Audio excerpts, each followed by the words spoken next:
It is more modest than that. And the Senate Republican leader, Mitch McConnell, doesn't like it. He calls it more of the same failed approach. In the president's speech at 4 o'clock tomorrow afternoon, and you'll hear live on the guy. Major Republican presidential candidates are heading to California for tonight's debate at the Reagan Library in Simi Valley.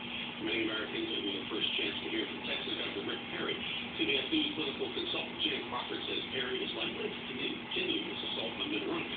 He's sticking it to him on jobs. He's been criticizing Romney's record as governor of Massachusetts. He's been saying, I'm the one who's great about jobs. This is what I did in Texas.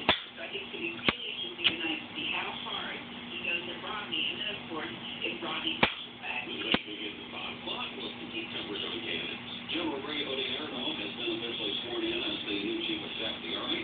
West Point grad has served in the Army more than 30 years, was commander of forces in Iraq.